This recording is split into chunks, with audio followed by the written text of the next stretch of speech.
Decline and Fall, the Life and Times column from the April 2026 Socialist Standard. The other day I walked down what used to be the main shopping street of my city centre. When you drive down it, as I frequently do, you don't take in too much of what's around you. But on foot, I had a close-up view of the stretch that, not so long ago, had some of the best known and most popular shops and businesses in town. What did I see? As I walked along from one end of the street to the other, these were the establishments on view. T's Nail and Spa, operating. Flamingo's Vintage, closed and to let. Shaw's Drapers, closed and to let. The Hanbury Pub, open, having closed and reopened several times. Winning Post Betting Office, operating. Della Cura Authentic Italian Restaurant, closed and not operating.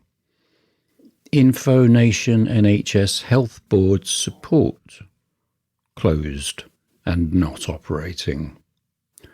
Chic and Elegant Bridal Wear, open. Ali's Barbers, open. Greyhound Rescue Charity Shop, open.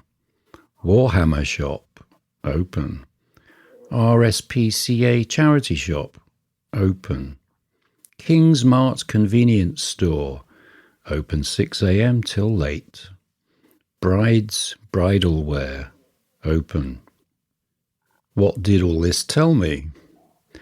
Firstly, it told me the obvious thing, that this city centre, like so many others across the country, has taken a hit as a place for people to come and do their shopping, to mingle and maybe to socialise over a drink. It also told me that shops that close are likely to stay closed, or at best be turned into charity shops, barbers or open all hours convenience stores. All of which gives the place a bit of a run-down, derelict look. But as well as this, walking along that stretch also made me think of the loss of livelihood and perhaps way of life for the people who'd previously worked there, whether as bosses or employees. Some of them at least, for example, the women who'd worked in Shaw's Drapers for years, and I'd got to know a bit from going in there, would have had their existences upended.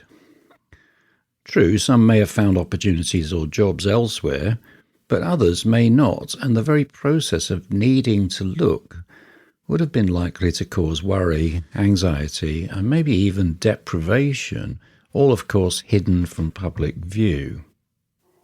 Not that what I saw on that street is unique to this particular location. A similar situation is to be found across many towns and cities in this country, and others with bleak effects both on the urban environment and on the people who worked in it. A similar situation is to be found across many towns and cities in this country and others, with bleak effects both on the urban environment and on the people who worked in it. How much does it matter, after all? People can still obtain most of the goods or services those shops once provided, either online or from those large, if usually soulless, edge-of-town or out-of-town stores and supermarkets. And the chances are that most of the people working in the establishments that have gone will have found other work that enables them to make ends meet. As for the visual decline, if the loss of shopping outlets means that people have little or less need to frequent city centres, then they will rarely even come into contact with that. But isn't there another side to it?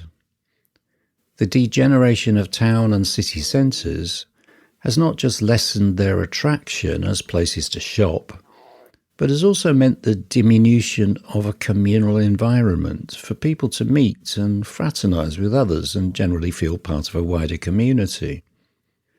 Such closeness to fellow human beings has been a fundamental feature of human societies over the 300,000 years that the species has existed, even if it's something that today's capitalist society militates against.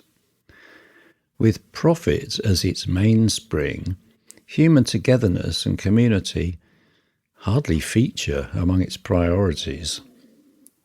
And in fact, apart from the demise of community, what we are seeing on my high street with the disappearance or at best rapid turnover of small businesses is the tireless, unrelenting mission capitalism imposes on all who live under it. It's a system that simply can't keep still. It ducks, dives and twists at every moment as the market dictates and in pursuit of financial returns. The system's very nature allows nothing else. And at its sharp end are those who do all the work, be they self-employed business owners or, more overwhelmingly, wage and salary workers. But isn't there a bright side? On the one hand, we have the competitive dog-eat-dog mentality that the system's money-driven, growth-at-all-costs logic drives, and that some say is just part of human nature. Yet, on the other, the fundamentally friendly, cooperative and empathetic nature of human beings never ceases to shine through in the countless exchanges that take place between people every day and everywhere.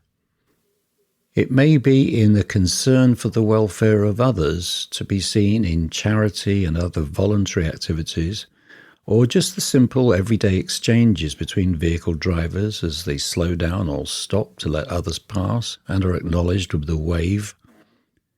This gives us hope that whatever the fate of the high street shops and businesses in my own city or elsewhere, the basic ineradicable feeling of fellowship that characterizes humans will eventually be fully activated and be part of what drives workers to unite to replace the current production for profit society with a quite different one of production for need.